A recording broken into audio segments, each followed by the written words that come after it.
Fentress County's 200th anniversary, the Christmas parade goes straight through Jamestown. You are either in the parade or you are watching the parade. Almost everyone in the county is here. Parade organizer Crystal Tompkins of the Jamestown Rotary Club. It's just small town glory because, you know, people that live in the cities, they don't know about small town parades, small town people, and small town ways. Jingle bells, jingle bells. It's not no big glamorous parade, but it's still a good hometown Christmas parade. When you choose a grand marshal, you're often looking for someone with a little celebrity. But in Fentress County, they went a different direction. They looked for character. That's how 108-year-old Minnie Cooper and her 101-year-old sister Clara Hines ended up bundled up in the Grand Marshal's horse-drawn buggy. Who better to pick than the stone and the rock of our community that's been here 101 years and 108. They are full of history, they're full of knowledge, they have lived in this county all of their life. Why would we not pick them? They are just the representation of our county. In Fentress County, that means a hard scrabble life full of earned joy. I've had a hard life. Worked hard all my life, and yet take care of myself. But I've had a good life. A lot of good memories. Her 108-year-old sister had a harder life. Yes. Their mom died in 1930 when Minnie was only 15. She was the oldest, so she took care of all 8 kids while her dad scrounged for work in the Great Depression. She can't remember not having mouths to feed. I was 18 years old when I got married, and in about 2 years, I had this thing right here. Her 88-year-old daughter helped us with the interview. Miss Minnie really got excited when we talked about her first home. Was it exciting to have your own home? Yeah. Oh, when I moved in that old thing, I could have hollered you because you had been to Jamestown. Because I wouldn't have to move no more. I didn't want to have to move no more. Yeah, amen. Amen. So I'm still there. Still there and still here. Still smiling. Still remembering. Still loving. Her sister, Miss Clara, seems to always have a smile on her face. It seems that hard life was pretty darn good. It's me to be honest and truthful and work and support myself and not expect the government is to reach me all the time. But I appreciate everything the government does for me. I couldn't live if I didn't draw a little check right now. I've had a good life.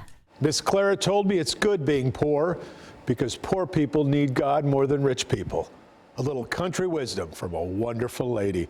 I'm Dennis Ferrier, Fox 17 News, your Code Red station. These are bracelets of buddies of mine that died. Sean Ryan, founder of Vigilance Elite, is a retired Navy SEAL and CIA contractor. On the global front, he's seen it all, and he's interviewing others who have too. These conversations captured in his chart-topping podcast. The American people, they need a full picture of what's happening, and nobody's producing that right now. With that approach, the Sean Ryan Show is resonating. I'm surprised, but I don't really do this for numbers or success. I do this to bring hope. Now it's turned into uncovering some corruption and bringing truth to people about what's going on the southern border, what's going on inside the government, what's China up to. What China's up to has been a trending topic on the show, especially when it comes to how Americans are catastrophically impacted by the fentanyl crisis. The training, the equipment, the medical. Sean's expert guests and inside sources go on the record saying the Mexican drug cartels are to blame for this epidemic that kills more than 150 Americans every single day, according to the CDC. Where are the Mexicans getting all the materials, and where are they learning how to do this? Well, China, the thing that nobody's talking about that we brought on Luis 2 years ago, and this is just now hitting mainstream media. They are making like these small labs on the go in the middle of nowhere, and they work quick overnight take everything, destroy the rest, and leave. That's Luis Chaparro, a Mexican freelance journalist for Fox News, CNN, and many other outlets. He has dual citizenship and reports from both sides of the border, covering drugs, trafficking, and immigration. He stopped by the Fox 17 News studio on his last trip to Tennessee and shared these videos with us. What are you burning the pills for? Luis says these are the Mexican drug cartels and Chinese chemists cooking fentanyl in a remote area in Mexico. Luis says it took a lot of persistence, but the cartels finally agreed to meet with him. So what do you think that the cartels want from you? They want me to legitimize what they're saying. According to a study in the journal Science, the cartels are now the 5th largest employer in Mexico. On top of government corruption, Luis says if you want to follow the fentanyl, look no further than China. Would you ever want to help take them out for the greater good of America? I think that's also not my role. So I think my job is just to shed light, to protect my sources in both governments, but also in criminal organizations, because at the end, they're trusting me to tell a major story. It is my responsibility also to balance that information and not only serve as a propaganda machine for government or for criminals. They're making contact with one of my sources down here.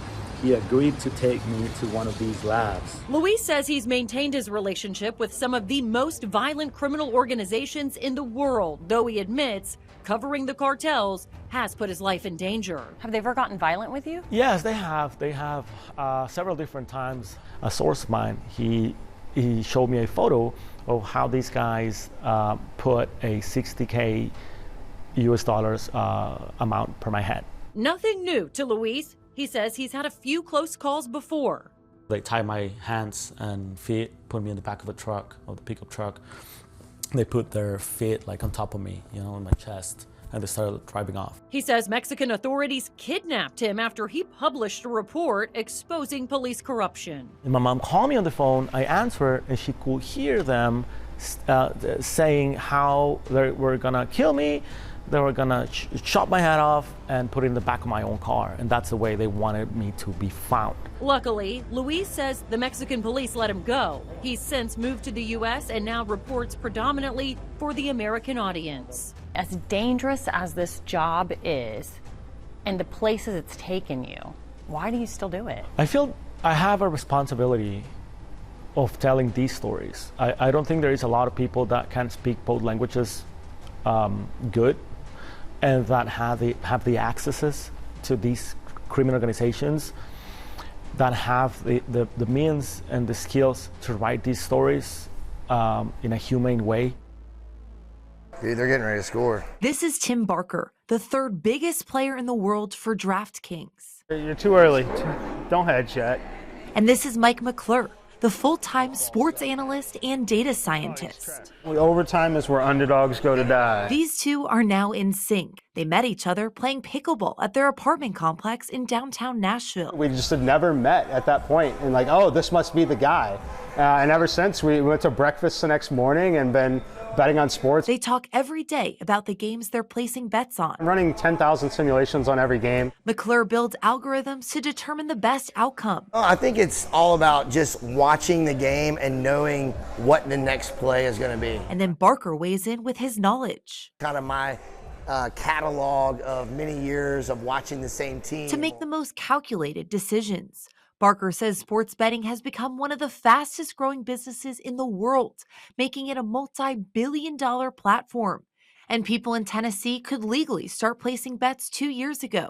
But Johnny Avello, DraftKings race and sports director, says people like Tim Barker and Mike McClure are in the 1% of sports betting. Those professionals are far and few between. And like I said, it's more than just putting an hour or two in it today. It's a full-time job with a lot of work involved. Barker and McClure say their success with sports betting has led them to a lot of sportsbook partnerships and bucket list travel opportunities, like the LSU Ole Miss game.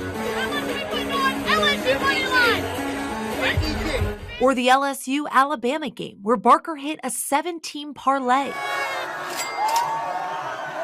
This is like every team's nightmare to face the Ravens defense in prime time. But win or lose, Barker and McClure say they are always looking at the next bet.